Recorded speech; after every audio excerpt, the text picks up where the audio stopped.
রাসূল সাল্লাল্লাহু আলাইহি সাল্লাম বলছেন তার রূহটা আবার নিয়ে আসা হবে কবরে। তখন দুইজন ফেরেশতা শুভ্র চেহারা সুন্দর চেহারা তাকে এসে প্রশ্ন করবে, মান রব্বুক, তোমার রবকে? তিনি বলবেন রব্বি আল্লাহ, রব্বানা লাকাল, রব্বানা লাকাল, রব্বি আল্লাহ। মান হাযার রাজুল, মানির রাজুলুল্লাযী বা'আসা ফীকুম, এই মানুষটিকে, কাকে তোমার নেতা বানানো হয়েছে? তোমার নবীকে ছিল, রাসূলকে নিয়ে তিনটা প্রশ্ন। কয়টা? তিনটা। বলবেন মুহাম্মদ সাল্লাল্লাহু আলাইহি ওয়াসাল্লাম। মা দীনুকা, তোমার ধর্ম কি ছিল?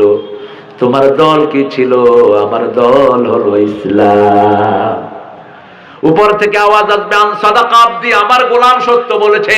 ফাফরিশু ফিরাশাল জান্নাহ, আলবিসু লিবাসাল জান্নাহ, ইফতাহু বাবাম মিনাল জান্নাতি ইয়া আরহামার।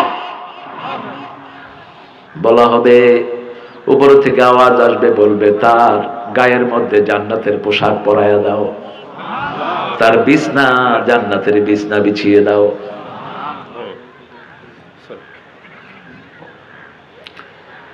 তার সাথে জান্নাতের দরজা খুলে দাও। জান্নাতের হুর গেলমান তার চোখে পড়বে। তিনি বলবেন, আল্লাহ আমি এগুলো চাই। আল্লাহ বলবেন, নুম কানাউমিল উরুস, বাসর ঘরে জামাই যেরকম ঘুমায় তুমি কবরে এরকম ঘুমাও। তোমার সবচেয়ে প্রিয়জন ছাড়া তোমাকে কেউ ডাকবে? প্রিয়জন কে? কে? আল্লাহ। আপনি আমাদেরকে আপনার প্রিয়জন হিসেবে কবুল করেন। যখন ইসরাফিল আলাইহিস সালাম সিংহায় ফু দিবে, ওই ঘুমন্ত মুমিন উঠবে, মান বাআসানা মিন মারকাদিনা হাযা মা ওয়াদার রহমান ওয়া সাদাকাল মুরসালুন, কে আমার আরামের ঘুম ভাঙিয়ে দিল?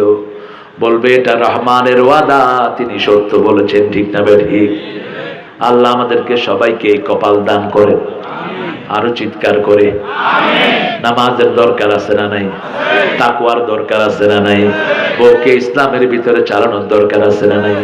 আপনার মেয়েটা কোথায় যায়, কোথায় থাকে? আপনার ছেলেটা সন্ধ্যার পরে ঘরে ফিরে না, থাকে কোথায়? 5 ওয়াক্ত নামাজ ছেলে পড়ে না, আপনি খবর নেন না।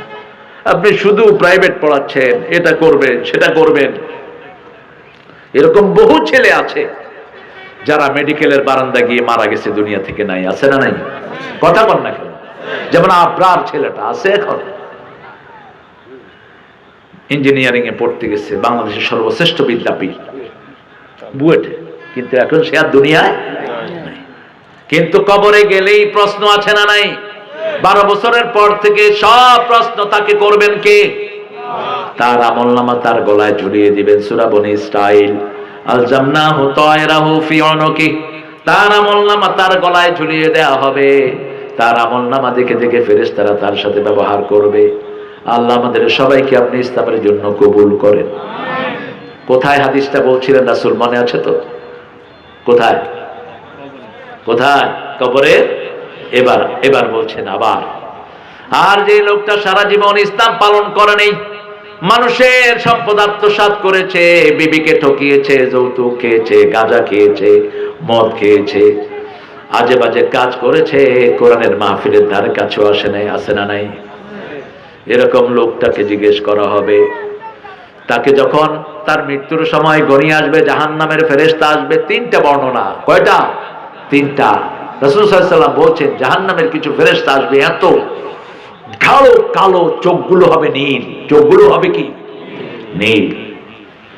লাইন ধরে যখন তার ঘরের ভিতরে আসতে থাকবে, এখনো মালাকাল মউত আসে নাই, সে তখনই চিৎকার করা শুরু করবে, তোমরা কারা? তোমরা কারা? তোমরা কেন এখানে এসেছো? মাদ্দা বাসারিহি, তার দৃষ্টি সীমানায় বসে পড়বে। চূড়ান্ত ভাবে মালাকাল মউত আসবে। অন্নাজিআত গরকা, প্রতি পশমের গোড়ায় সুই লাগায়া টান দিলে যত কষ্ট হয়, তার চেয়ে কষ্ট করে তার জান বের করে আনবে।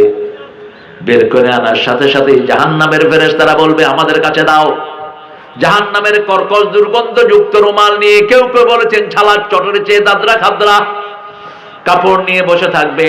যখনই তাদের হাতে দেয়া হবে, ইউসাদু ইলাস সামা,